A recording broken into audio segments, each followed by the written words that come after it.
बख्शी का तालाब के विकास और जनसेवा का प्रतीक पूर्व विधायक श्री अविनाश त्रिवेदी जी, साफ छवि, मजबूत नेतृत्व और जनता के सच्चे प्रतिनिधि। आज के हमारे पॉडकास्ट में हम उनका हार्दिक स्वागत करते हैं।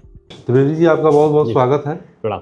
हम आपसे जो है आपकी विधानसभा और आपके द्वारा किए गए कार्यों के विषय में विस्तार से चर्चा करेंगे। हम आपसे ये जानना चाहेंगे कि आप, जैसा कि मुझे मालूम है कि आप पढ़ने लिखने में बहुत अच्छे थे, तो आप पढ़ाई लिखाई से कैसे आपका राजनीति की दुनिया में आना हुआ? असल में हमारा पारिवारिक पृष्ठभूमि राजनीति है। हमारे पिताजी के सगे चचा जो हमारे बाबा थे पंडित रामपाल त्रिवेदी स्वर्गीय, हमारे पिताजी पूजनीय श्री चंद्रशेखर त्रिवेदी, ये सभी लोग गहरी राजनीति में रहे और लखनऊ की राजनीति से पूरी तरीके से जुड़े रहे। हमारा जन्म भी राजनीतिक पृष्ठभूमि में ही हुआ, राजनीति में ही हुआ, तो स्वाभाविक रूप से उसका दिमाग पे असर था और हम राजनीति की तरफ आ गए। मतलब हमारी इच्छा शुरू से थी, हम पढ़ाई भी करते थे तब भी हम राजनीति की ही तरफ हमारा दिमाग रहता था। बचपन में हम लोग पापा के साथ घूमा करते थे और दौड़ा करना, बाढ़ क्षेत्रों में दौड़ा करना। हमें याद 1985 में एक बड़ी बाढ़ आई थी हमारे विधानसभा क्षेत्र में बख्शी तालाब में, तो उस समय पापा ने बड़े विकास कार्य किए थे, विधायक थे पहले, तो उसकी वजह से सब बाढ़ हो गई थी। उसमें वो नहीं लग बने थे, क्या बोलते हैं वो, ह्यूम पाइप वगैरह नहीं पड़ पाए थे, तो उसके वजह से काफ़ी लंबा एरिया था जो बाढ़ की चपेट में आया था। तो उस समय हमने बहुत काम किया था पिताजी के साथ। पिताजी ने काम किया तो उनके साथ हम भी लगे रहे। तो हम लोग चूँकि पिताजी की राजनीति रही, पिताजी की राजनीति के साथ साथ हम लोग जुड़े रहे। चूँकि एक मन के अंदर ये भावना जरूर थी कि हमारी पारिवारिक राजनीतिक विरासत रही है, हम उस विरासत को खोने न दें। हमारे मन की इच्छा थी और हम राजनीति में आ गए। क्या पिताजी भी बीजेपी से जुड़े थे? नहीं, वो कांग्रेस से थे। कांग्रेस से जुड़े थे। जी। पिताजी कांग्रेस से, आप बीजेपी में कैसे ये?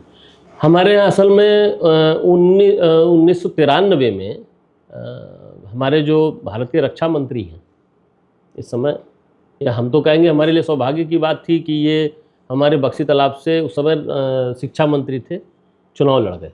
अच्छा, राजनाथ सिंह जी चुनाव लड़े, तो चुनाव के दरमियान वो कई बार हमारी उनकी किसी न किसी कारण से भेंट होती रही। अच्छा। उनके व्यक्तित्व, उनकी बातों से हम बहुत ज़्यादा प्रभावित हुए। और जब प्रभावित हुए, ये बात 1993 की है, और एक मौका ऐसा मिला कि वो मिलने हमारे पिताजी से आए थे और पिताजी कहीं कार्यक्रम में थे, वो आए थे रात में करीब 11 बजे। करीब 1-1.5 घंटे हमको उनके साथ बैठने का मौका मिला था।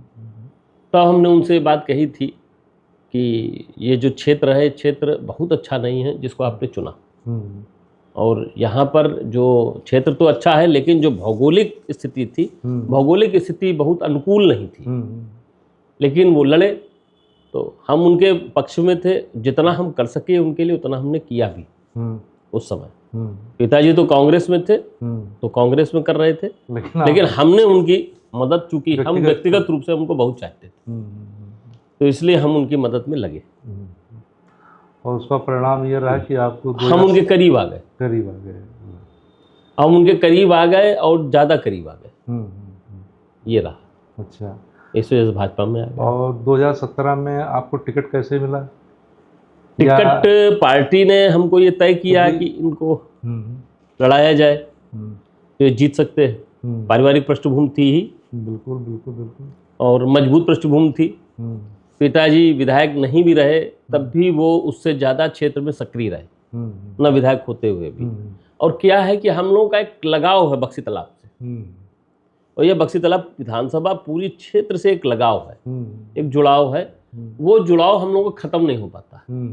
पता नहीं क्या है, एक आकर्षण है हमारे मन में, या वहाँ के लोगों का आकर्षण हमारे लोगों के प्रति है, और जो उनका स्नेह प्यार मिलता है, वो प्यार ही आदमी को एक दूसरे के करीब लाता है, स्नेह ही लाता है। तो ऐसा स्नेह है कि हम उसको कभी अलग नहीं कर पाते। जैसे मेले हैं हमारे यहाँ क्षेत्र के, कुछ मेले हैं, मतलब उन मेलों का इतिहास रहा है पिछले 40 साल से। तो हमको याद है कि हम उस मेले में अगर लखनऊ के बाहर रहे तो नहीं गए होंगे, बाकी हर साल पहुँचे जरूर है। अच्छा, हाँ। मुख्य मेला कौन सा है? अब मुख्य मेला जैसे आपका इटौंजा का मेला है, बक्सी तालाब का मेला हमारे पिताजी ने उस समय लगवाया था। उस समय वो अध्यक्ष जिला परिषद थे लखनऊ के। अच्छा। तो आप ये समझिए उस मेले की खासियत ये है कि वो हिंदू मुस्लिम एकता का प्रतीक है। अच्छा। और उस मेले को एक डॉक्टर मुजफ्फर हुसैन हमारे पिताजी के बड़े अच्छे मित्र हुआ करते थे। मुझे उनका नाम लेने में कहीं कोई दिक्कत नहीं, क्योंकि बड़े अच्छे मित्र थे। सही बात है। और एक मैकू यादव थे प्रधान रुधवी के। अच्छा। इन 3 लोगों ने मिलकर के 72-73 में सबसे पहली बार वो मेला लगा था। अच्छा। उसके बाद से वो मेला आज तक लगातार चल रहा। तो जैसे बक्सी तालाब का मेला हुआ, ऐसे इटौंजा का मेला हुआ, एक अमानीगंज का मेला है, एक शुक्लनपुरवा गांव है उसका मेला है, कुम्हरावा का मेला है, महिंगवा का मेला है, मेला ही मेला, चिन्हट का मेला है, अमराई गांव का आपके बगल का मेला है। तो ये सब मेलों में पिछले 40 सालों से तो हमें याद है कि कभी भी मिस नहीं हुई मेले। अच्छा, ये बताइए जो बीकेटी विधानसभा की जो पृष्ठभूमि है जी, यहाँ चुनाव विकास के आधार पे होते हैं या जातिगत आधार पे होते हैं या पार्टी के आधार पे होते हैं? देखिए, बक्सी तालाब विधानसभा क्षेत्र के बारे में मैंने हमेशा कहा है कि एक संवेदनशील विधानसभा क्षेत्र है, सेंसिटिव है, और इसने हमेशा फैसले किए हैं और बड़े फैसले किए, राजनीतिक फैसले किए। और उस स्थिति में बक्सी तालाब को समझ पाना हर आदमी के बस का हमको लगता है नहीं। और वहाँ का आदमी बड़ा ही जागृत है, बहुत जागरूक है। और वो जब निर्णय करते हैं तो जातिगत जहाँ तक बात है तो मैं नहीं मानता वहाँ पे कोई जातिगत भावना है। अब कुछ राजनीतिक लोगों ने वहाँ पे जातिगत भावनाएं पैदा करने के प्रयास किए हैं, लेकिन अगर उनको ख़त्म किया जाता है तो ख़त्म भी बड़ी आसानी से हो। मैंने किए हैं प्रयास, और प्रयास किए तो उसमें जातिगत सारी चीज़ें ख़त्म हुई हैं। लेकिन वो है, कभी कोई कुछ कर देता, कभी कोई कुछ कर देता है। लेकिन मैं नहीं मानता वहाँ पे जब भी काम होगा तो आपके पर्सनल रिलेशन क्या है लोगों के साथ, व्यक्तिगत संबंध क्या है। फिर दूसरी बात, विकास की बात तो हर जगह पर होती है। सही बात। तो विकास के बगैर तो कभी आपकी राजनीति संभव नहीं है। पर्सनल लोगों के काम करिए। देखिए, संपन्न क्षेत्र है, कमजोर क्षेत्र नहीं है, आर्थिक रूप से मजबूत है। सही बात। और वहाँ का हर आदमी, हर किसान, चाहे वो अगड़ा हो, चाहे पिछड़ा हो, चाहे दलित हो, सभी संपन्न है और सबके अंदर राजनीतिक सोच है। तो इसलिए ये कह पाना कि वहाँ पर जाति के आधार पर चुनाव होता है या खाली विकास के आधार पर होता है, विकास के साथ साथ वहाँ पर आपके व्यक्तिगत रिलेशन बहुत काम करते हैं। हमारा लोग आज भी, हम विधायक नहीं हैं, लेकिन आज भी लोग, अगर मैं पहुंच जाता हूं तो मुझे लगता है मैं जहां बैठता हूं वहीं महफिल लग जाती है, लोग इकट्ठे हो जाते हैं, उनका प्यार है। तो हम विधायक नहीं हैं, लेकिन उनका भावना है हमसे जुड़ी हुई। और वो ये नहीं कि खाली ये कोई जात वर्ग हो या एक वर्ग विशेष हो, सभी लोगों का है, कहीं कोई दिक्कत नहीं होती है। हम देख रहे थे आपके चुनाव से पहले के, जो पहले ये मेहाना विधानसभा में था जो है, और उसके बीच के हम देख रहे थे कि जो ये कहा गया कि ब्राह्मण और मुस्लिम वर्ग जिधर हो जाते हैं उधर जो है सीट निकल जाती है हमारे बीकेटी में। क्या ऐसा है या बस हवा हवाई है? ऐसा कुछ है नहीं, हमें नहीं लगता है भाई। 2017 का हम चुनाव लड़े और 2017 के इसके पहले हमारे पिताजी चुनाव लड़ते रहे। सही बात। तो पापा और भगवती सिंह जी बड़े नेता थे, भगवती सिंह बड़े समाजवादी पार्टी के। हमारे पिताजी कई चुनाव लड़े थे। इतिहास इस बात की गवाह रहा है कि जो क्षत्रिय समाज की जो पोलिंग स्टेशन रहे बड़े बड़े, वो हमारे पिताजी जीतते थे। जो ब्राह्मणों की बड़ी बड़ी पोलिंगें रही, भगवती सिंह जी जीतते थे। तो क्या कारण था? जहाँ तक मुस्लिम की बात है तो मुस्लिम समाज जो है, कुर्सी रोड हमारे यहाँ सबसे ज़्यादा मुस्लिम बाहुल्य वाला क्षेत्र है। और पिताजी चुनाव लड़े तो सारा वोट एक तरफा मिला। तो हम चुनाव लड़े तो मुस्लिम समाज में एक ये भावना जरूर रही कि ये अविनाश त्रिवेदी हैं, बबलू हैं, हमारा घर का नाम बबलू है, तो ये उनके लड़के हैं, पंडित जी के पापा के। तो हमारा किसी ने विरोध नहीं किया। अच्छा। वोट जिसको जहाँ देना था दिया, वोट देना स्वतंत्रता है। अच्छा, जब आप चुनाव लड़ते हैं, जनता के बीच में जाते हैं, टिकट फाइनल होता है, तो किस तरह की चुनौतियाँ आती हैं सामने? चुनौतियाँ तो यही रहती हैं कि भाई हर पार्टी अपना अपना काम करती हर है। पार्टी का काम, हर प्रत्याशी। और होता क्या है कि कभी कभी बड़े असामाजिक लोग चुनाव लड़ने लगते हैं। उनको हम डमी कैंडिडेट बोल रहे हैं। डमी तो नहीं कहेंगे, वो होते हैं अच्छे कैंडिडेट, लेकिन उनकी बातें, उनके व्यवहार, मैं नाम नहीं लूंगा, मतलब वो आपके पर्सनल रिलेशंस को इकट्ठा करने लगेंगे और इकट्ठा करके आपका उसके माध्यम से विरोध करने का प्रयास करेंगे, आपके पारिवारिक ढूंढना शुरू करें। मतलब ये एक स्तर गिरा हुआ है हाँ, लोगों ये का। ये जो चलन हुआ ये थोड़ा गिरा हुआ है। हाँ, ये हमारे यहाँ जैसे एक आध बार हुआ, लेकिन वो चला नहीं। एक प्रत्याशी थे, नाम नहीं लेना ठीक है, लेकिन वो लड़े तो क्या किए कि हमारे पिताजी के जो चचा थे, सगे चचा पंडित स्वर्गीय पंडित रामपाल त्रिवेदी, उनकी वो जयंती मनाने लगे बीच इलेक्शन में।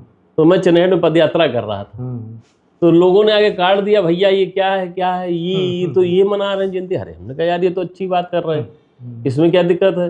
अरे कह बताइए ये मना रहे हैं, ये तो सब गड़बड़। अरे हमने कहा क्या बात कर रहे हो, हमने मानसिक रूप से चुनाव हार चुके हैं, इसलिए उनको मेरे परिवार की याद आ रही। तो मैं परिवार का हूँ कि वो हैं। एक दूसरे, वो जब विधायक थे तो काफी पहले थे, वो 72 में थे, और 72 से 2017 में लगभग 40 से 45 साल का वो हो रहा। जो पैदा नहीं हुआ था वो आज की तारीख में युवा होकर के बुढ़ापे की तरफ जा रहा। तो हमने कहा उसका कोई फर्क मेरे ऊपर नहीं पड़ना, वो जयंती मना रहे, मेरे लिए खुशी की बात है कि मेरे परिवार के लोग कम से कम इस स्तर पे तो हैं कि हर पार्टी के लोग उनकी जयंती मना रहे हैं। तो हमने इससे तो मेरा सम्मान बढ़ रहा, हमने हमारा घटा नहीं है, हम चुनाव जीत गए। उस समय इलेक्शन के ये 7 या 8 फरवरी की बात थी, और चुनाव शायद 19 फरवरी को था। 19 फरवरी को चुनाव था, तो ये 10-12 दिन पहले की बात थी। अरे हमने कहा हम चुनाव तो जीत गए, हमने कहा ये हार चुके हैं मानसिक रूप से, आप कहाँ हो?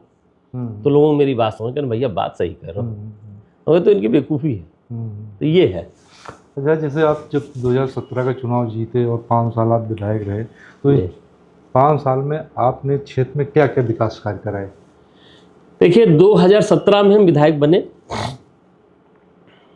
तखरोही का इलाका, खरगापुर का इलाका, मल्हौर का इलाका, लौलाई का इलाका, उसके बाद फिर आप आ जाइए कुर्सी रोड पर गोड़म्बा का एरिया, और फिर IIM रोड ले लीजिए आप, भिठौली के पीछे का हिस्सा, और जानकीपुरम के आसपास के सब नया डेवलपिंग सिटी था।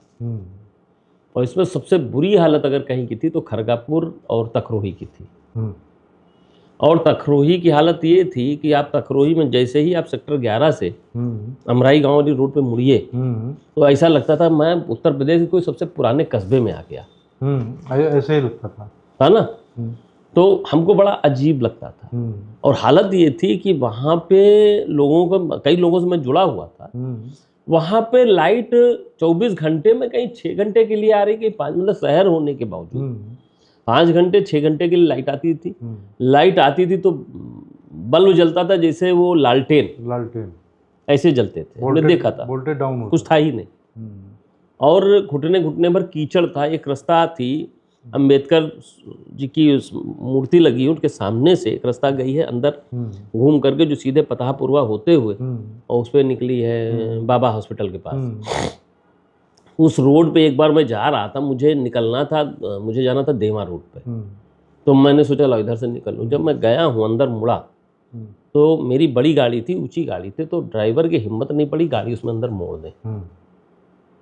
कारण ये था कि उसमें घुटने के बराबर कीचड़ था।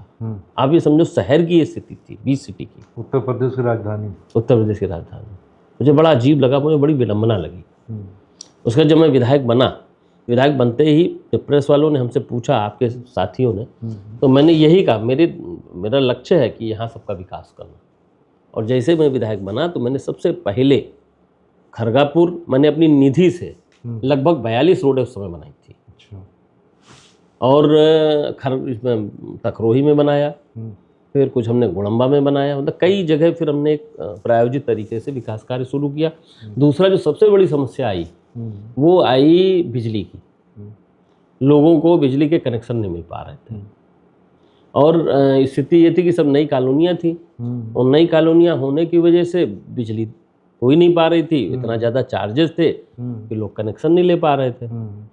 तो उसमें फिर हमने माननीय मुख्यमंत्री जी से, और उस समय ऊर्जा मंत्री थे आदरणीय श्री श्रीकांत शर्मा जी, और हमारे माननीय मुख्यमंत्री आदरणीय श्री योगी आदित्यनाथ जी से मैंने उनसे अनुरोध किया, ये स्थिति है, कहने लगे क्या हो सकता है। तो मैंने शर्मा जी से ये बात कही, उन्होंने कहा भाई साहब कुछ नहीं, देखिए एलडीए जब प्लाट को विकसित करता है, कॉलोनी विकसित करता है, तो बिजली का और डेवलपमेंट चार्ज सारे जमा करा लेता है, और जो प्राइवेट वाले हैं ये कुछ नहीं करते, ये खाली इनका बेचने का टारगेट होता है। तो हमने कहा आप उसमें 30 रुपया, 25 रुपया, 20 रुपया स्क्वायर फीट के हिसाब से आप उनसे चार्ज ले लीजिए, और जितना भी चार्ज वो दें उसी के आधार पर जितने घरों को मिलता है या उतने घरों को आप बिजली कनेक्शन देते जाएं। उस पर आप एक ट्रांसफार्मर बड़ा रख दें कॉलोनी के एस्टिमेट करके, और उसके बाद जैसे जैसे आते जाएं, मतलब एक तरीके से जैसे हम अपना एक व्यापार कर लें, और उसके बाद जैसे लोग आते जाएं तो हम काम करते जाएं, तो उसी तरीके से हमने उनको सुझाव दिया। पहले निर्णय तो ये आपका सुझाव तो ठीक है, माननीय मुख्यमंत्री जी से मैं इस पर चर्चा करूँगा। खैर चर्चा हुई, वो निर्णय पास हुआ, और उसके आधार पर सबसे पहले मैंने बिजली की समस्या से निपटने का काम किया। उसके बाद दूसरी समस्या आई रोडों की। रोडों का मैंने सुनियोजित विकास किया, मैंने माननीय मुख्यमंत्री जी से अनुरोध किया, उन्होंने हमारी मदद बहुत किया क्षेत्र के विकास में, अलग से भी पैसा दिया। स्वर्गीय गोपाल टंडन जी जो अब इस समय हमारे बीच में नहीं है, मैं उनका भी आभारी हूँ, उन्होंने बहुत जगह पर विकास में हमारी मदद किया, और अलग से पैसा भी दिया हमको सूडा उडा के माध्यम से, कि नहीं ये अविनाश के क्षेत्र में सब काम हो जाएंगे। उसमें हमने बड़ी रोडें बनाई। तो ये सब चुनौतियां रहीं। इसके अलावा क्षेत्र में बहुत से विकास कार्य, जैसे एक बक्सी तालाब से बाबागंज की रोड थी, और एक बक्सी तालाब से चंदिका देवी रोड थी। तो ये हमने इसका चौड़ीकरण का हमने लिखा था। चौड़ीकरण में इंजीनियरों ने क्या किया कि एस्टीमेट बनाया, उन्होंने एस्टीमेट में, जबकि चंदिका देवी रोड से, चंदिका देवी से बाबागंज की रोड का कोई कनेक्शन नहीं था। अच्छा। चंदिका देवी रोड जो थी, अधिकारी अपनी कुछ ना कुछ दांव पेच लगाते जरूर, उन लोगों ने लगाया, क्या मंशा थी मैं नहीं जान पाया। बक्सी तालाब से जो चंदिका देवी की रोड बनी थी वो कठवारा तक के, जब हमारे बाबा विधायक थे स्वर्गीय पंडित रामपाल त्रिवेदी जी, तब बनी थी। उसके बाद कठवारा गांव से चंदिका देवी तक के रोड बनाने का काम हमारे पिताजी ने किया।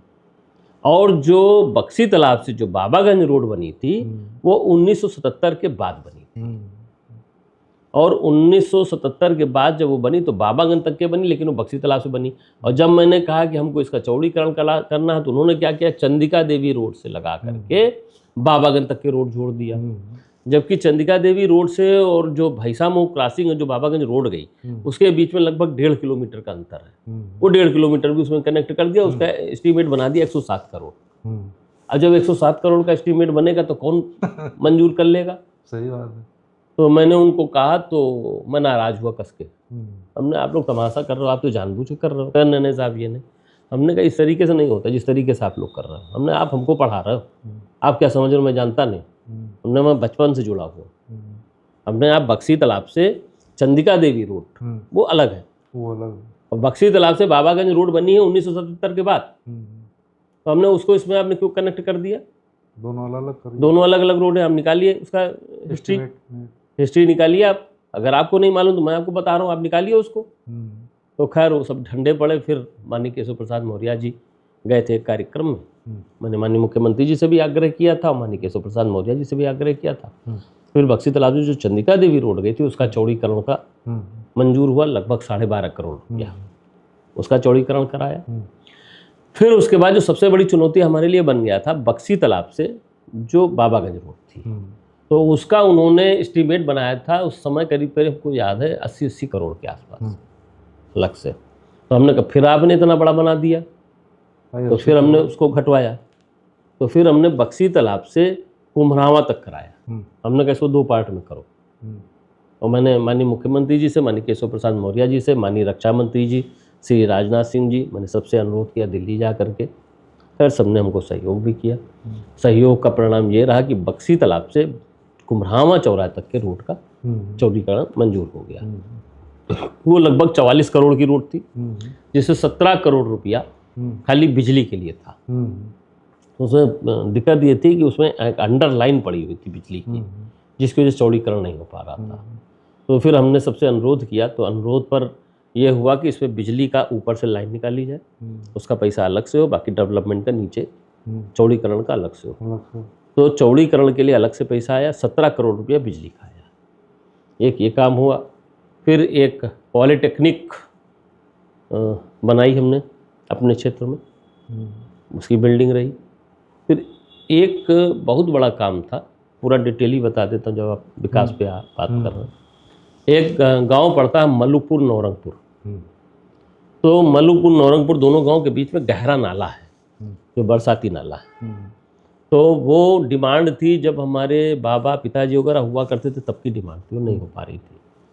तो हमने अधिकारियों का अपना मकड़ जाल है, वो सब खुराफात कर रहे थे, वो पुल नहीं मंजूर होने दे रहे थे। और उसमें हमको दुनिया की कहानी समझा दे। फिर एक दिन मैं माननीय मुख्यमंत्री जी से मिला जाके, मैंने उनको बताया महाराज ऐसी बात है, ये दिक्कत है। तो उन्होंने ठीक हो जाएगा ये। खैर उन्होंने 1 हफ्ते के अंदर उस पुल की मंजूरी करा दी। उस पुल की सबसे बड़ी बात ये थी कि दोनों गांवों से हमको 80% के ऊपर वोट मिला था। और बारिश का टाइम था, भयंकर बारिश चल रही थी, 2017 का चुनाव हुआ था। तो एक जो भी सज्जन रहे हों, उनका मैं आज तक के शकल नहीं देख पाया, तो उन्होंने हमको रात में 11:30 बजे फ़ोन किया। और 11:30 बजे जब फ़ोन किया तो वहाँ गया था, दोनों गांव के बीच में खंभे रखे थे बिजली के, और बिजली के खंभों पे चढ़ करके लोग निकलते थे, पुल नहीं था। तो उन्होंने हमको फ़ोन किया 11:30 बजे। अच्छा, रात में जैसे हमको कोई फ़ोन मिला तो सर्तियाँ उठाते, इसलिए कि 2 ही स्थितियों में आदमी फ़ोन करता है, या तो वो हिंदुस्तान से बड़े किसी देश का राजा होता, बात समझ रहे होंगे, या तो फिर और या फिर एकदम परेशानी में होगा। तो मैंने फ़ोन रिसीव किया, कहीं विधायक जी, हम कहना कहीं तुम कह रहा है हम ये पुल बनवा दे आप, और पुल अभी तक बना नहीं, काहे नहीं बना पुल। तो हम बात करते करते, अच्छा वो अपनी मस्ती में थे, इतनी बात करते करते हमको बारिश हो रही थी, और बारिश वो स्प्लिट वाइट बारिश थी, मतलब लंबे इलाके में थी बारिश। तो हम समझ गए वहाँ भी बारिश हो रही। हमको लगता उनका पैर स्लिप किया, वो नाले में गिर गए, और उनका मोबाइल उसी समय तुरंत स्विच ऑफ हो गया। मैं समझ गया कि हल्की सी आवाज़ आई स्लिप होने की, साइकिल लेकर के जा रहे थे वो, तो हम समझ के गिर गए। तो हमने फिर तुरंत जो है पता लगाया, तो उस समय तो पता नहीं लगा, सुबह पता लगा कि फलाने जो है भैया निकलत रहे, तो ये कोई बतलाते रहे। तो मोबाइल उनका गिर गया, वही में वो गिर गए। तो हम कहें ठीक है, कहीं नहीं ठीक है, मैं थोड़ी बोनी चोट लागे, कोई ख़ास बात नहीं। हम कहें तब ठीक। तो फिर हमें ये लगा कि नहीं, रोड तो ये पुल जो है तुरंत बनना चाहिए, तो वो पुल बना। उसके बाद भी इस तरह की कई डिमांड थी, जैसे चिन्हट से जुगौर रोड थी, उसका चौड़ीकरण, तो वो भी प्रस्ताव उस समय मंजूर है। बहुत सी रोडें हमने मंजूर कराई थी उस समय। दूसरे सबसे बड़ी विडम्बना ये हो गई थी कि 2019 और 20 में कोरोना का प्रहार हुआ, और उससे जो बजट था, बजट डिस्टर्ब हुआ, हम लोगों की निधि भी डिस्टर्ब हो गई, निधि नहीं मिल पाई। तो थोड़ा सा विकास की गति रुकी, लेकिन 2021 में फिर हमने उसको प्रॉपर उसको करने की कोशिश की, बहुत सी योजना हमने मंजूर कराई, और 2022 में हम विधायक नहीं रहे, तो फिर अच्छा, बीकेटी विधानसभा में जी छोटी छोटी इंडस्ट्री है, हाँ, जिसकी अक्सर शिकायतें आती रहती हैं कि यहाँ पे पोल्यूशन बहुत हो रहा है, यहाँ ये हो रहा है। अक्सर किसान लोग भी उसकी आवाज़ उठाते रहते हैं। कई मामलों में आपने भी हस्तक्षेप किया है। तो क्या अपने पास कोई ऐसा प्लान है, या अगर भविष्य में फ्यूचर में आपको अवसर मिलता है तो उसके लिए आप कुछ प्रयास करेंगे? असल में एक फैक्ट्री है जो बड़ा दुर्गंध फैलाती है, और उसको कहीं न कहीं उसको संरक्षण भी मिल रहा उस व्यक्ति को, उसके खिलाफ कार्रवाई होनी चाहिए पॉल्यूशन की। वो व्यापारी हैं, वो अपना केवल व्यापार देखते हैं, व्यापार के अलावा उनका किसी चीज़ से कोई मतलब नहीं। उनका व्यवहार भी आपके पद तक ही है, और कई तरह की बातें मेरे सामने आ जाती, मैं जानता भी हूँ, लेकिन अगर कभी मुझे मौका मिला तो मैं ज़रूर कार्रवाई करूँ, क्योंकि उससे लोग वहाँ प्रताड़ित हैं, परेशान हैं। नहीं, ये बात आज भी उड़ रही है कि उस फैक्ट्री से लोग प्रताड़ित है, परेशान है। ये बात सही है आपकी। अच्छा, जब आप 5 साल विधायक रहे, ये कौन से लोग थे जिन्होंने, जितनी आप सरल सौम्य हैं, खानदानी राजनेता हैं, राजनीति आपके खून में है, लेकिन कौन लोग थे जिन्होंने पिछले 5 सालों में आपकी छवि बिगाड़ने की कोशिश की? हमारे पास 2-4 मामले ऐसे मामले हैं, जैसे आपको एक दबंग बनाने की कोशिश की गई, भूमाफिया बनाने की कोशिश की गई, जो इस टाइप के बहुत सारे मामले हमारे पास हैं। जैसे वो यूनिवर्सिटी में अटल बिहारी वाजपेयी का कार्यक्रम था, वहाँ प्रिंस को छुड़ा ले जाने का मामला हुआ कि दबंग विधायक ने जो है उठाया और पुलिस से छुड़वाया। एक कुत्ते वाला कोई मामला था जो है, एक कहीं मामला गोमती नगर में था कि आपके गनर ने जो है किसी को पीट दिया। तो इस टाइप के बहुत सारे ऐसे मामले आए जो जिन्हें आपकी छवि और उसका परिणाम ये रहा कि जो है वो आपके टिकट में भी कहीं ना कहीं के बाधक बना। ये कौन लोग थे, कुछ आइडिया आप भाई? क्योंकि हम जब ये देखिए 2 बातें हैं। एक ये तो एक राजनीतिक प्रतिस्पर्धा होती है, बिल्कुल होती है, और राजनीतिक प्रतिस्पर्धा में बहुत से लोग हमसे पीछे छूट गए, और पीछे इसमें छूटे हैं कि जो जनता की भावनाएं, जो उनके मन के अंदर जो अपना स्थान बनाने का काम था, जिस तरीके से मैंने 2017 से 22 के बीच में किया था, वो नहीं कर पाए बहुत से लोग, बहुत सारे। अब वो नहीं कर पाए तो उनको खलता है, क्या करेंगे, कहीं इधर साजिश कहीं उधर साजिश। एक जैसे वो डॉग वाली बात आपने बताया, हमारे कुत्ते वाली, तो कुत्ते वाली बात ये थी कि तब उस समय विधायक नहीं था, जैसे कुत्ते वाली बात हुई, हमारे कुत्ते का लाइसेंस था, लाइसेंस उसका था, और लाइसेंस हमारे नाम से बना हुआ था। हमारा कर्मचारी जो था उसको टहला रहा था सुबह सुबह, नई स्कीम आई, उस स्कीम में बस उसको पकड़ लिया। तो उसने कहा कि रुक जाओ, अभी हम ला करके लाइसेंस आपको दिखाते। वो बिगड़ गए, बदतमीजी करने लगे। तो उसका हमारे पास फ़ोन आया, सुबह 7 बजे की बात थी, मैं सो भी रहा था। तो उसने बताया भैया ये पकड़े लिए जा रहे हैं। हमने कौन पकड़े लिए जा रहा? तो उसने बताया ऐसे ऐसे। हमने कहाँ पे हो? तो उसने बताया हम नीरज चौक पे हैं। हमने कहा मारा। पत्नी का भी फ़ोन आया। अच्छा, गनर वनर कोई थे नहीं उस समय, सब लोग छुट्टी पर थे, और ड्राइवर भी हमारी छुट्टी कोई नहीं था, तो मुझे ही जाना पड़ा अकेले। मैं जब वहाँ गया तो मैंने देखा, तो हमने कहा यार इसका लाइसेंस तो बना हुआ। तो हमसे बहस करने लगा तो हमको गुस्सा लगी। हमने कहा यार लाइसेंस ही तो बनाओगे ना, तो बनाना दे तो दूसरा लाइसेंस बनाओ, सही, अन्यथा लाइसेंस बना हुआ हमको मौका दो। तो वो बदतमीजी पर कोशिश किया उसने, तो हमने डांटा, तुम्हारा दिमाग खराब है, आप ऐसे पब्लिक को परेशान करोगे? कहा माननीय मुख्यमंत्री जी की मंशा है कि आप आम पब्लिक को परेशान करो। लाइसेंस की बात आप किसी आदमी को भेजो, 10 कदम पे है घर हमारा, किसी आदमी को भेजो आकर के लाइसेंस देख ले। मैंने पत्नी को फ़ोन किया, हमने कहा इसका लाइसेंस बना हुआ, मुझे नहीं पता था उस समय तक। तो उन्होंने बताया कि नहीं इसका लाइसेंस बना हुआ, बेटा हमारा बाहर पड़ रहा है, यहाँ है नहीं, वो बनवा के गया था। तो उसने कहा पापा, उसने हमको, बेटे ने भी हमको बताया था, हमको ध्यान नहीं था कि पापा हमने इसका लाइसेंस बनवा लिया। तो हमने इसीलिए पत्नी से कंफर्म किया तो इसका कि लाइसेंस तो बन गया था। कहले हाँ बना हुआ है इसका लाइसेंस। हमने कहा तब ठीक है। एक मामला था, कहीं हम देख रहे थे कि इंदिरा नगर थाने के SHO पे विधायक की कुर्सी, हाँ वो भी बिल्कुल सही था, विधायक का कब्जा नहीं, कब्जा नहीं था। हाँ।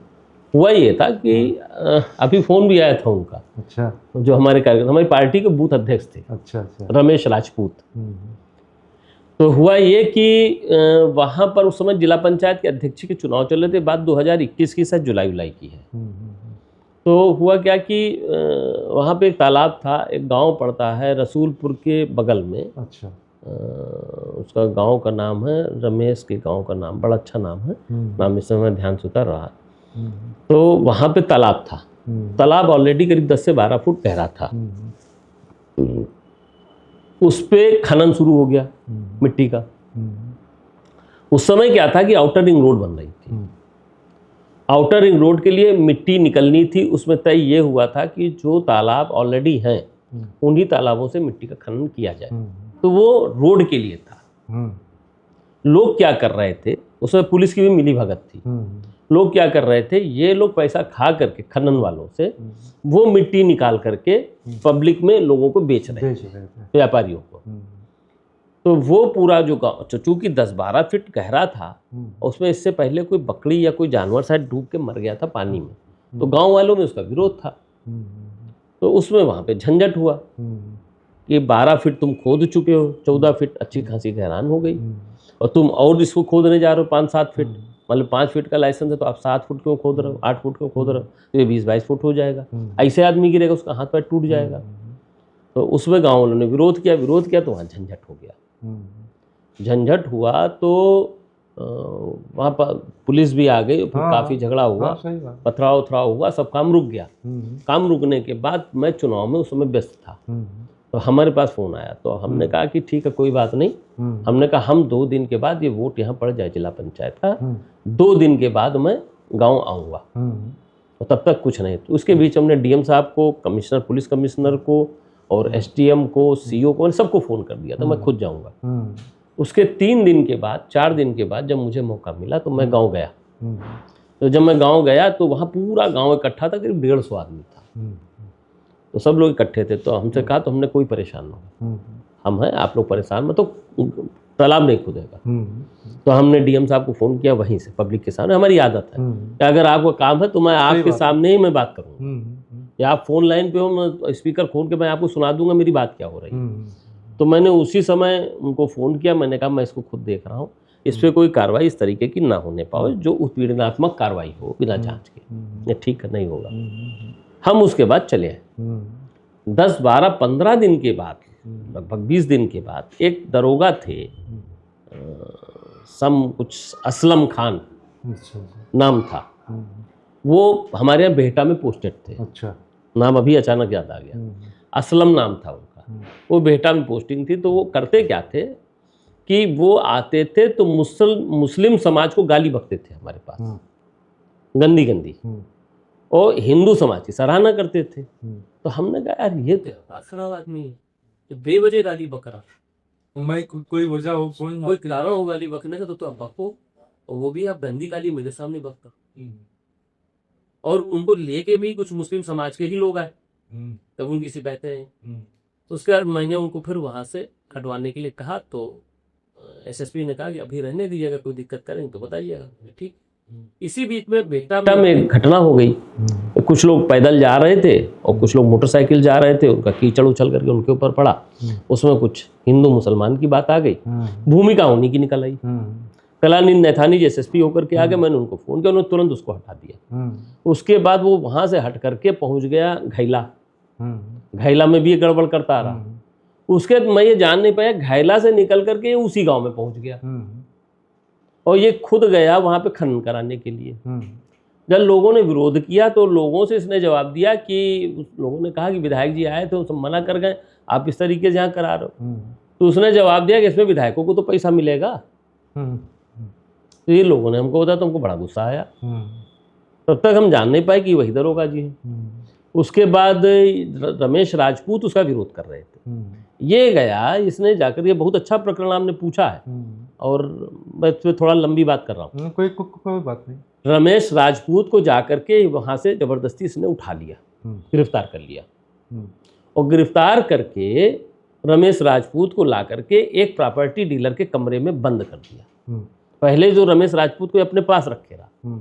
इसी बीच में मेरे पास तुरंत फ़ोन आ गया, मैं इस पे था शहीद पथ पे, कि भैया इसी बात रमेश का उठा लेंगे। रमेश राजपूत हमारी पार्टी के बूथ अध्यक्ष थे, पार्टी कार्यकर्ता थे। हमने कहा ठीक, हम इंदिरा नगर थाने आए, और सब लोग पहुंचे इंदिरा नगर थाने। हमें क्रोध आया, हमने कहा यार इतना कहने के बाद ये, और तो मैंने उसी समय पुलिस कमिश्नर को भी फ़ोन किया कि मैं जा रहा हूँ। उस समय टीके ठाकुर जी थे पुलिस कमिश्नर, मैंने उनको बता दिया, डीसीपी को बताया, सारे अधिकारियों को मैंने अवगत कराया कि मैं जा रहा हूँ वहाँ थाने के ऊपर, और मैंने सबको बुलाया हुआ। मैं वहाँ पहुँचा, तब तक 100-200 लोग, ये सब लोग पहुँच गए, पूरी टीम पहुँच गई थी। पहुँचे तो हमको भाई वहाँ ले जा करके थाने की उसकी दरोगा की कुर्सी पर ढाल दिया। अब थाना आपका, आप जहाँ बैठा लो मैं वहाँ बैठूंगा। सही बात है। जमीन छोड़ के कहीं बैठा लूंगा। जमीन पे तब बैठूंगा जब मुझे धरना देना हो। तो अगर मैं धरना देता तो मैं अपनी सरकार के खिलाफ धरना दे रहा था, तो मुझे धरना तो देनी नहीं थी, लेकिन मुझे न्याय की बात करनी थी। फिर उन दरोगा जी को बुलाया गया, एसीपी आ गए, डीसीपी आ गए। हमने उनको दरोगा जी को बुलाइए जिन्होंने इस तरह का काम किया। दरोगा जी बड़े होशियार थे, असलम शेर खान नाम था उनका। दरोगा जी बड़े होशियार थे। उन्होंने तुरंत क्या किया, ऊपर से अपना बैच हटा दिया। अच्छा। और बैच हटा के मेरे सामने आ गए। हमारे जो सहयोगी लड़के थे बगल में खड़े थे, उन्होंने कान में बताया कि भैया ये वही है बेटा वाला दरोगा, इसको आपने हटवाया घैला से भी, वहाँ से भी यहाँ आ गया। अरे हमने कहा तुम हो यार सलम भाई, चले गए पास साहब, हमने बैच को हटा दिया। हमने कहा एक बात समझ लो, 5 मिनट के अंदर रमेश राजपूत हमें चाहिए। तो अगर 5 मिनट के अंदर मेरे सामने रमेश राजपूत तो नहीं आए तो आप सोच रहे हो अब पार्टी का कार्यकर्ता तो हाथ मत छुआ देना, कोई अपराधी नहीं है जब उसको मारोगे। खैर 5 मिनट क्यों का, हमको लगता है 4 मिनट के अंदर आ गए रमेश भाई, तो हमने उनको बैठा लिया। उसके बाद उसको मैनिपुलेट किया गया पूरी न्यूज को, सुनते जाइएगा, और वो घुमा फिरा करके साजिश करके उसमें बड़ा एक समाचार पत्र उसकी साजिश, उस साजिश में शामिल हुआ। उसके कुछ पत्रकार शामिल हुए और उन्होंने लिखा ये कि अविनाश त्रिवेदी खनन करा रहे थे, गांव वाले उसका विरोध कर रहे थे। मैंने देखा जी। अब मैं उस बात को बताता हूँ। उसके बाद फिर क्या हुआ कि जब ये आया तो हमको बहुत ज़्यादा नाराजगी हुई। फिर मैंने फ़ोन किया उस समाचार पत्र के जो संपादक थे, उन्होंने कहा नहीं तो गलत हो गया। हमने कहा इसे कैसे गलत होगा, आपने तो मेरे सीधे सीधे मेरे ऊपर आरोप लगा दिया, मैं इस पर तो मुकदमा करूँगा। तो फिर उन्हीं का एक और कोई दूसरा पेपर भी निकलता है, मैं उस समाचार पत्र का मैं नाम भी नहीं लेना चाहता हूँ, नाम लेना उचित नहीं है। तो उसमें फिर उन्होंने उसका कंट्राडिक्शन निकाला, और कंट्राडिक्शन निकाल करके उसको उन्होंने फिर डाइल्यूट करने की कोशिश की। तो ये था वो प्रकरण। अच्छा। हाँ।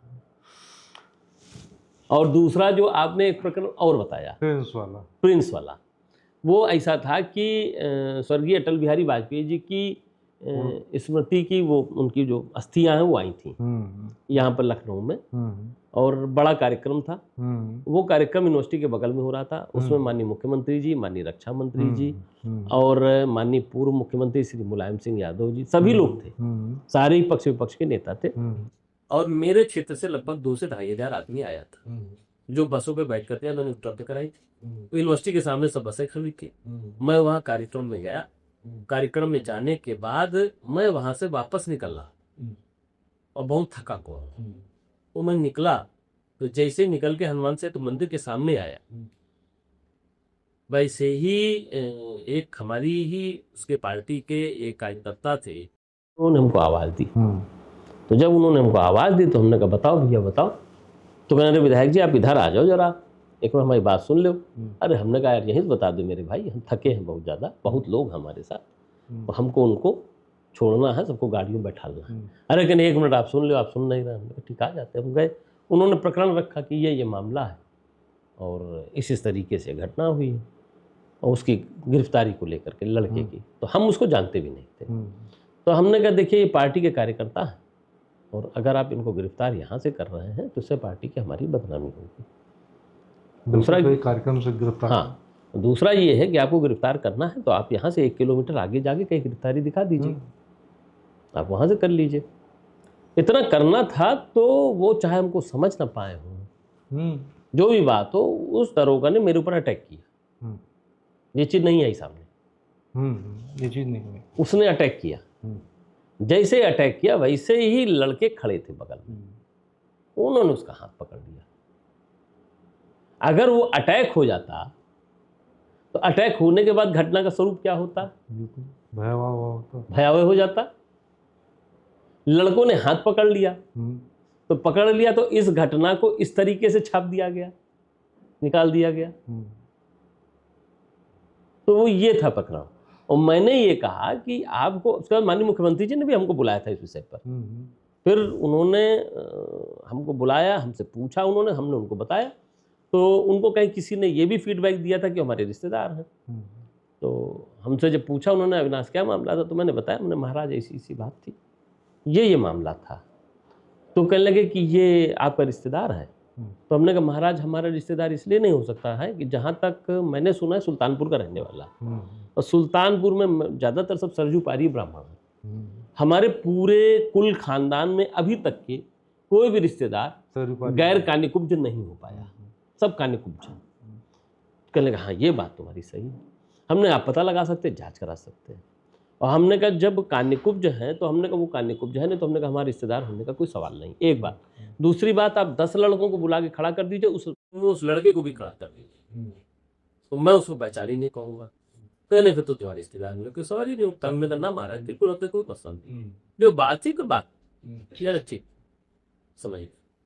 अच्छा, ये कौन लोग थे जिन्होंने पोस्टर जगह जगह लगवाए कि जो है विधायक रघुनाथ कभी कभी भाई साहब ये गलती होती है। लापता गुलक, हाँ, वो गुलक के फूल और छू मंत्र और क्या क्या। हाँ बिल्कुल सही बात।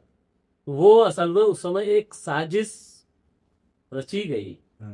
हालांकि लोग इतने असभ्य थे कि जिन लोगों को मैंने उनकी राजनीति की भूमिका में लाने के लिए मैंने उनको अपने आप को दांव पे लगाया, जी वही लोग साजिश कर रहे, और वो सारी चीजें मैं जानता। लेकिन अगर वो अपनी पद की गरिमा नहीं पता, कोई बड़ा आदमी बने तो उसकी सोच बड़ी होनी चाहिए, और बड़ी सोच से आप बड़े काम कर सकते हो। लेकिन व्यक्ति बड़ा तो बन गया लेकिन उसकी सोच छोटी है, और छोटी सोच में हर समय आप खाली ये सोचो कि हम इनको कैसे गिरा दें, इनको कैसे ये कर दें, और कैसे ये मेरे पीछे पीछे चलें। तो किसी के पीछे चलना दो स्थितियां होती, या तो पार्टी का बड़ा लीडर हो आदमी उसके पीछे चलेगा, या जिसके पीछे चलने की उसकी मन की भावना हो उसके पीछे चलेगा। हर व्यक्ति के पीछे कोई नहीं चलता। सही। तो ये एक भावना थी, लोगों को कोशिश थी, वो मैं करता नहीं था। मैं अपने काम पे विश्वास रखता था। मैं कभी जातिगत राजनीति में करता नहीं, मेरे परिवार में कभी नहीं हुई जातिगत राजनीति। सबको लेके चलने की प्रथा रही, वो मेरी आज भी कायम है, मैं उसको अभी भी निभाता हूँ। और ये एक साजिश रची गई, कुछ ऐसे लोग भी थे जिनका कुछ कोई वजूद ही नहीं था, साजिशन वो हमारे यहाँ भेज दिए गए, और साजिशन भेजे गए, मैंने उनको आगे प्रोटेक्ट कर दिया, उसमें वो सज्जन भी शामिल थे। इसके अलावा जो अगर हमको गायब होना था, तो गायब होने के लिए तो सबसे सुंदर टाइम कोरोना का टाइम था, उससे बड़ा तो कोई टाइम ही नहीं था। सही बात है। 2020 का 20 मुझे आज तक याद है कि माननीय प्रधानमंत्री जी का एक वक्तव्य हमने सुना था टीवी के ऊपर। उन्होंने बोला कि ये अवसर है सेवा का, आप कार्यकर्ताओं के लिए संदेश था उनका कि ये आपके वो सेवा का अवसर है, जनता के बीच में अपने आप को साबित करने का अवसर है। ये बात है 22 मार्च की, और 22 मार्च को 24 घंटे के लिए पहले लॉकडाउन हुआ है। उसके बाद 23 तारीख को थोड़ी देर के लिए लॉकडाउन खुला है, जहाँ तक अगर आपको भी याद हो, जितना मुझे याद मैं उतना बता। बिल्कुल याद है। और 24 मार्च से रेगुलर हो गया। सही है। ठीक, बिल्कुल। उसी समय 24 मार्च में हमारे पास, बल्कि 23 मार्च में हमारे पास डीएम लखनऊ का फ़ोन आया कि विधायक जी ये लॉकडाउन बढ़ने जा रहा है। हमने कहा डीएम साहब ये तो 24 घंटे 48 घंटे का था। कह रहे विधायक जी 48 घंटे का नहीं, ये लंबा लॉकडाउन है, और आपके क्षेत्र में सबसे ज़्यादा दिक्कत ये है कि आपके यहाँ ज़्यादातर पॉपुलेशन लेबर क्लास में है, भूखों मरने की कंडीशन आएगी। ऐसी स्थिति से निपटने के लिए आप स्वयं अगर इस समय करेंगे तो उनकी सलाह बहुत अच्छी, और माननीय प्रधानमंत्री जी से मिलती जुलती उनकी सलाह थी, माननीय मुख्यमंत्री जी से मिलती जुलती सलाह थी। माननीय मुख्यमंत्री जी का भी यही निर्देश था कि आप सब लोग लगो अपने अपने क्षेत्र में अपने को बचाते हुए। तो खैर मैंने अपना काम शुरू कर दिया। मैंने व्यक्तिगत स्तर के सैकड़ों टन कुंटल मैंने राशन इकट्ठा किया, माचिस, मोमबत्ती, दवाएं और बिस्किट, चाय की पत्ती, शक्कर, जो रोजमर्रा की चीजें, कड़वा तेल, रोजमर्रा की चीजें, उनको मैं इकट्ठा कर करके मैंने एक जगह बात करके, एक सहयोगी थे, मैंने उनसे सहयोग, उनकी जगह का सहयोग लिया। जगह का सहयोग लेकर के मैंने वहाँ पे राशन का सामान इकट्ठा किया। इकट्ठा करके मैंने वहाँ से स्वयं अपने स्तर पे, और यही सब जो टीम आपके सामने जो बैठी है, आपके भाई उस समय जब कोरोना शुरू हुआ है तो मेरे गनर भी मेरे पास नहीं थे, घबरा रहे थे, मेरे सहयोगी नहीं थे, मेरा ड्राइवर भी नहीं था। आप 1-2 दिन की स्थिति मेरी ये रही कि मैं स्वयं अकेले में गाड़ी लेकर के निकला, खुद चला करके, और सबसे ज़्यादा भीड़ आपके तखरोही में 400-400, 500-500 लोगों की भीड़ मैंने अकेले झेली। बिल्कुल बिल्कुल। तो अगर मुझे गायब होना था तो मेरे गायब होने का सबसे बड़ा समय वो था कि मैं गायब हो जाता, लेकिन उन्होंने डट के मुकाबला किया और मैंने नहीं किया। मेरे भाई, मेरा भतीजा, मेरा बेटा, ये सब लोग मिल करके, मेरे पिताजी, ये सब लोग निकल करके मैंने जो राशन का इंतजाम किया था, गाड़ियों में भरवा के लोगों को बांटने का काम किया। मैंने घर घर जाके दरवाजा खटखटा के मैंने राशन दिया। विधायक जी, एक चीज़ ये बताइए मुझे कि जैसे बहुत सारे गांव में पटीदारी या बहुत सारे झगड़े हो जाते हैं, उनसे आप कैसे निपटते हैं? हमारा या देखिए, कोई ऐसी घटना आपको याद है जो बहुत बड़ी घटना घटी हो जिसको आपने सुलझाया हो इस टाइप में? हाँ, अभी एक घटना हमारे यहाँ टौंजा में घटी, मुझे बड़ा दुख है उसका। हमारी पार्टी के पूर्व जिला अध्यक्ष रहे कुंवर जितेंद्र सिंह जी, नाम लेकर के कह रहा हूँ, उनके घर पे 2 घंटे पथराव हुआ। और यही बात जब मैं विधायक था तो लगभग 3.25 करोड़ रुपया मैंने इटौंजा के विकास में मैंने उसको किया था, और वो डेवलपमेंट के लिए था। उसमें हमने तय किया था कि वो कुछ वो एक्सरसाइज वाली मशीनें वगैरह लगा लोगों करके वो कुछ सामुदायिक केंद्र बनाएंगे और उसमें कुछ दुकानें, कुछ शादी के लिए घर बना दिए जाएंगे। तो इसका हमने प्रस्ताव कर दिया था उस समय और पैसा भी आ गया था। तो जो उस समय की जो अधिशासी अधिकारी थे, उन्होंने हमसे ये कहा कि भैया ना हो तो आप अगर थोड़ा सा कह दीजिए तो दुर्गा माता मंदिर उसके पास जगह पड़ी, वहाँ बन जाएगी। तो हमने कहा ठीक है, बना लीजिए, उसमें कहना क्या है। तो कहते थोड़ा सा आपको देखना पड़ेगा। हमको क्या देखना पड़ेगा? तो कहने इसलिए कि थोड़ा सा उसमें विवाद चल रहा। हमने किससे विवाद चल रहा? कहने राज परिवार से चल रहा। तो हमने कहा जब राज परिवार से विवाद चल रहा तो ज़मीन तो विवादित हो गई। कहने लगे, हमने कहा विवादित मामले में मैं नहीं पढ़ूंगा। तो कहने क्यों? हमने कहा इसलिए नहीं पढ़ूंगा कि हमने गलत है ये। कोई अगर विवाद चल रहा तो उसको न्यायालय तय करेगा। न्यायालय जब तय करेगा तो भी जो भी नगर पंचायत को निर्णय लेना होगा निर्णय लेगा, लेकिन मैं नहीं पढ़ूंगा। खैर उसमें अभी हमको ये लगा है और ये सब चल भी रहा है कि काफ़ी विवाद हो रहा। इस तरीके से हुआ जैसे महाराणा प्रताप जी की प्रतिमा है, वो हमारे यहाँ रखी हुई लगाई नहीं जा रही, लग नहीं पा रही है, उस मामले को विवादित कर दिया गया। इसी तरीके से हमारे यहाँ राजा दिग्विजय सिंह थे जिन्होंने देश की आज़ादी के लिए अपने आप को कुर्बान किया, अपना पूरा घर उनका उसी में कुर्बान हो गया, ख़त्म हो गया, उनका स्मारक है। जब हमारे पिताजी विधायक थे उस समय राजा विश्वनाथ प्रताप सिंह मुख्यमंत्री हुआ करते थे, उनको लेकर के भी गए थे वहाँ पर। मैं बहुत छोटा था, उनके साथ में गया था, मुझे याद था। उसके बाद पिताजी ने एक दिग्विजय स्मारक पत्रिका के नाम से किताब भी निकाली थी। मेरे मन में उस स्मारक के प्रति एक भावना थी। जब मुझे टिकट मिला तो मैंने अपने चुनाव की शुरुआत मैंने वहाँ पे फूल अर्पित करके मैंने शुरू किए थे। उसमें लगभग 14 बीघे ज़मीन थी, ज़मीन पूरी ग्राम सभा की थी। उसमें पेड़ खड़े हुए थे, मैंने पूरे पेड़ साफ कराए। मैंने वहाँ पर तुरंत डामर रोड बना अपनी निधि से बनाया। मैंने ये सब काम तुरंत हो, उसका जो भी रेनोवेशन में करा सका मैंने कराया। वहाँ पे एक स्टेडियम का निर्माण मैंने कराया। सब कुछ कराने के बाद ये हुआ कि वो तो ग्राम सभा की है, तो हमने ग्राम सभा की ज़मीन कोई पर्टिकुलर व्यक्ति कोई उसको नहीं इस्तेमाल कर रहा, वो राजा दिग्विजय सिंह स्मारक की ही ज़मीन है। राजा दिग्विजय सिंह का महल था वहाँ पे जो गिर गया, अब वो ग्राम सभा में चला गया। इस पर कहीं कुछ होने नहीं जा रहा, इस पर सब रेनोवेशन होगा, इस पर पार्क बने। मैंने मुख्यमंत्री जी से भी समय अनुरोध किया था, उन्होंने खैर किया भी, उसको तो कर दिया था। लेकिन चूंकि सब बीच में बदलाव हुआ, फिर कोरोना का आ गया, इसकी वजह से डिस्टर्ब हुआ। तो ये एक बड़ी बात आ गई हमारे क्षेत्र के अंदर। दूसरा, जैसे कोई भी विवाद आया, किसी भी तरह का कोई भी विवाद आया, तो मैंने कभी भी ये नहीं किया कि किसी को मैं लड़वाऊँ। मैंने हमेशा यही कहा कि अगर भाई का विवाद है तो थाने पे बुला के दोनों को बैठा के सुलझाओ। 151 की भी कार्रवाई मत करो, लिखवा लो दोनों पक्षों से। अच्छा, एक ये बताइए, अभी थोड़ी देर पहले आपने कहा था कि तकरोही में लाइटें लालटेन की तरह से जलती थी। जी बिल्कुल सही है। तो आपके स्तर से क्या कोई पावर हाउस का इस टाइप? मैंने अमराई गांव में मैंने पावर हाउस की स्थापना मैंने कराई।